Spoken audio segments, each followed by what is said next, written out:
It's time for Around the Ozarks in 5. Here are your hosts, Ethan and Sarah Foreheads. Good morning to you on Wednesday. We're halfway through the week. Well, maybe after today, we're halfway through the week. But regardless, we're going to start with some news today. A woman is suing the Springfield Public School District, claiming that her 6-year-old was sexually assaulted in school. The woman claims her daughter was attending Pleasant View Elementary School when she says that she was improperly touched by 2 different boys in 2021. Accusations reported to the school at the time of the incidents as well. The girl's mom claims that school officials didn't do enough to stop that abuse. The school district isn't commenting on the lawsuit other than to say that it takes accusations of abuse very seriously. A woman is suing Silver Dollar City, saying that she was hurt on a ride at the park. She says that she suffered permanent injuries to her brain, head, and neck while riding Mystic River Falls in 2021. The lawsuit claims SDC neglected to ensure her safety on the ride. She is seeking $25,000 in damages. Interesting.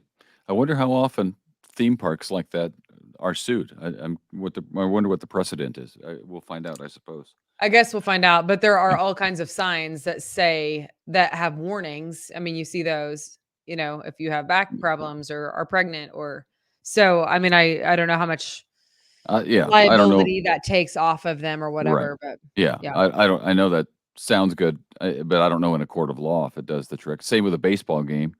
If you get hit by a baseball in the stands, it's your fault, not theirs, is what they say. But I don't know. We'll see. State of Missouri's judicial system says it needs $2.5 million to deal with marijuana expungements by the upcoming deadlines. Apparently, it will take quite a bit of overtime money by court employees to meet those deadlines. There are 2 of them. Marijuana misdemeanors must be expunged by June of this year, and felonies by December. That's according to the law that was passed by Missouri voters last November and is now, of course, in effect. Meanwhile, more proof of the big business of recreational marijuana in general, but specifically recreational marijuana. Sales started on February 3rd of this year. Recreational sales combined with marijuana sales added up to a record amount of $103 million in the month of February alone. About $72 million of that was recreational pot sales. The previous state record for sales was $40 million in December of last year. So recreational pot sales almost doubled the normal record for the year. That's and that doesn't even count the medical that was thrown in there.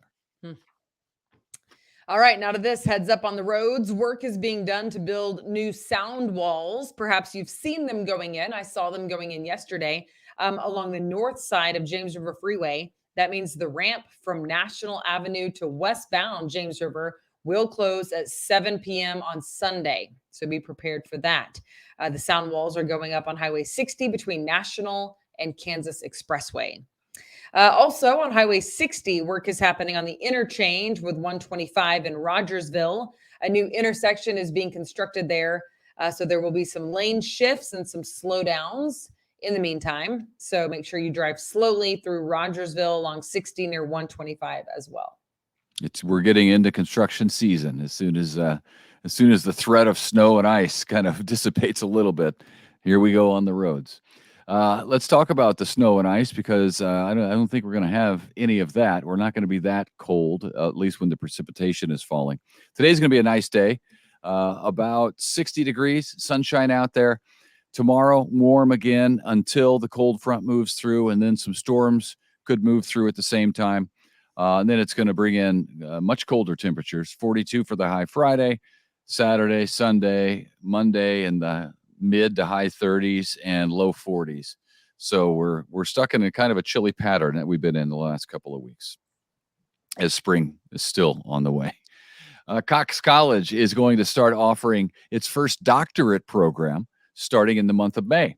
It will be occupational therapy. The program is 9 semesters long, features hands-on lessons, as well as 6 months of work in the field overseen by an actual occupational therapist. Cox College is accepting applications presently. And then the sports, the Lady Bears season continues. Tonight they will play their first game of the women's NIT at 6 o'clock in Nebraska. It is the first season since 2019 that the Lady Bears didn't make the big tournament, the NCAA tournament. So the second best tournament is the NIT tournament, which the Bears will be playing in tonight. College athletics transfer portal giveth and it taketh away. For Missouri State men's Bears team, it just taketh away. The 6'11" forward for the Bears basketball team, Dawson Carter, just entered the transfer portal, meaning he's looking to go to another school, and now that's pretty easy to do with the rules that the NCAA has in place. He's the first Bear to enter the portal, which just opened on Monday of this week. He was a fairly minor character on the court this season for the Bears, only playing in 7 games this season as a junior. All right. He's 6'11". Is that, I mean, I'm surprised that he didn't play that much, but I guess that's part of the course, right? Yeah. They're all tall these days. Yeah, it's true. Okay, now to some food news, because I guess leave it to me. I don't know. I do like food, but so do you. I love food news. Another pizza chain is planning to open its first restaurant in the area. This one is called Happy Joe's Pizza and Ice Cream, and it's coming to Branson. It's opening on Country Music Boulevard this spring inside the Red Lion Inn and Suites building. It's planning to open in just the coming weeks. Have you ever heard of it? We've done a lot of new restaurant stories coming in, and pizza places in particular. We just did one about Mr. Gotti's coming in to Springfield, I think. It's Gaddy's. Gaddy's?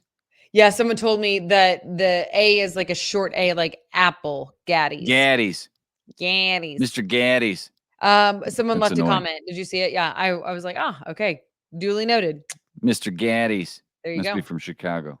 Yeah. And then Simple Simons. I saw the Simple Simons going in on Sunshine. What? I like Simple Simons. We had a Simple Simons in my hometown, like population 2, but it was really good. Was it? I've never been to a Simple Simons, so it's Simple Simons that I grew up with. I'm very fond of it. Like, yes, there's some nostalgia attached to it. I understand that, but their pizza is also good, and they have what was called Alpine sauce, which I've never seen it anywhere else. It's not ranch. It's a little bit like an Italian dressing, sort of, but it has like it's white though. It's not clear. So it's creamy. Yeah, it's creamier. Creamy Italian? Did you just say Meatalian? I said creamy Italian. I thought you said Meatalian. I was like Italian? I would like to bounce off you and be funny, but I don't know. I don't know what that means.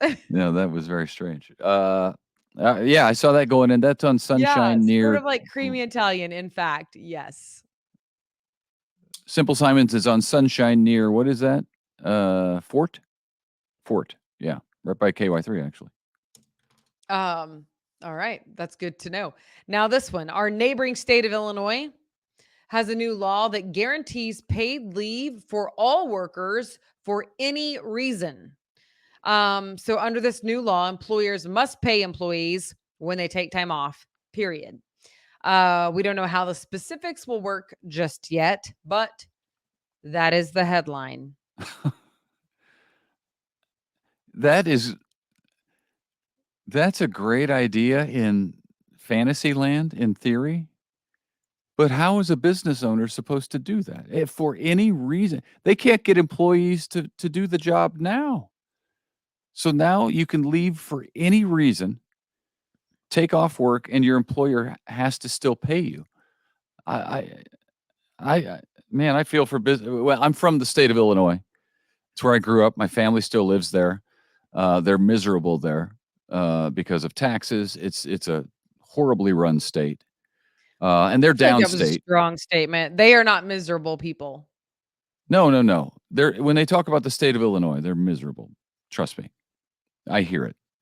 And I have friends. My friends tell me how awful it is. It's a terribly run state. Chicago runs everything, so everybody downstate like doesn't exist. Man, this is just the new thing. How you can own a business there is beyond me. Yeah, I don't know how that would work. It's interesting. I mean, apparently, though, it is law, so we shall see how that plays out. And we can report back to the good folks of the Ozarks. All right, we will end with this. A brand new race is happening in Springfield to mark St. Patrick's Day. It's the Shamrock Shuffle by Fleet Feet. It was formerly called the Shamrock and Shenanigans, as you might recall. You can choose a 15K starting at 8 a.m., a 5K at 8:15, or a mile run that starts at 10. It is this That's Saturday. more my speed. It's late. The 1 mile. It's more my speed. It's later in the day and it's only 1 mile. I ran a mile yesterday faster than I've gone in a really long time. You'd be proud to know. I did not get up and run super crazy early with my running group. I just went on my own. And my leg and hip and like everything just felt better. I would call it 80%, but Okay. it was better. Wave And your so hands. I know Wave I was going as wave your fast as I hands in the could. air. Like I was just seeing how fast I could make myself go. So Um, anyway, though, so the by the way, that's the Shamrock Shuffle this Saturday in downtown Springfield, and wear green if you would like. I'm not a runner. I don't enjoy running. I choose not to run. But back when I played soccer, I had to run. Do you know how long it took me? How long we had to run 2 miles in what amount of time? I already know this. Do you know? Yeah. I've told you this story before. Yeah, you've relived your glory days more than once. We've been married for 15 years. All right, tell everybody. Everybody will be happy to know that college soccer star No. Ethan Forhetz. This is high school. This is high school. Oh, this was in high school? This is before college, yes. Okay, sorry. So now I don't know because I asked you about your college time one time because I wanted to know because I'm a competitive person. But was it sub 6, 2 miles, sub 12? So, right? Yeah. Did you run that fast? Congratulations. Did you run that fast? I'm just curious. No. No. Okay. No. Actually, truth be told, I never did either. That was what we had to do on the soccer team. I could never do it. And I was a defender, and I still started all the games, but I was never able to do that. I was an So offender. I wasn't supposed to be starting, but I did. That's funny. So my funny story about our soccer coach was that he was a really heavy set guy. Like he just had a gut, he's just a heavy set guy. Robert, if you're watching, I love you, but you did. And you still do. But he could outrun all of us in a foot race. And like we were, in like the best shape that we've ever been in. And we're like running from, like out of bound lines to out of bound lines. And he was just, I couldn't believe it. Hey, I have something that you're reminded. Talking about my high school days reminded me of something. The other day, Granite City came up. Do you remember that? Yes. And I talked about how much I loathe Granite City. Yeah. They were my high school rivals. Right. Since then, I met some of the guys I grew up hating because they were on the other team that we played all the time, the Granite City Elks, and I despised those guys. Ended up being on the same team as them in college, and they were pretty good guys. We had a good time together, but before that, we hated each other. But anyway, this is a true story. I don't know if you'll be able to see this or not, but this happened the other day after I was ripping on Granite City, talking about how much I dislike Granite City. Can you see? Read it. You can't read it? No. This is on Facebook. Granite City School District number 9 invited me to follow their page. Isn't that funny? And I said, no, I will not follow that page. That's hilarious. That's funny. I don't know who it's from, but somebody in the Granite City School District is hilarious. Watches this podcast or listens to the podcast or knows somebody who has access to their Facebook page, and they sent me That's a funny. they I sent like me a funny funny people. joke. I like funny people. That's a funny guy. Yeah, that was pretty Um, good. I enjoyed yeah, it. that's good. Speaking of, I like funny marketing people. Silver Dollar City, whoever does their marketing on Instagram Yeah, specifically is funny. yeah. Yeah. I was gonna say Lisa Rao, but it's not. That's not who it is. She's gone. Congratulations, by the way, Lisa Rao. All right. We're way over. Goodbye, folks. All right. See you. Have There's a your great day. entertainment for the day. Have a great day, and we'll see you tomorrow. Bye.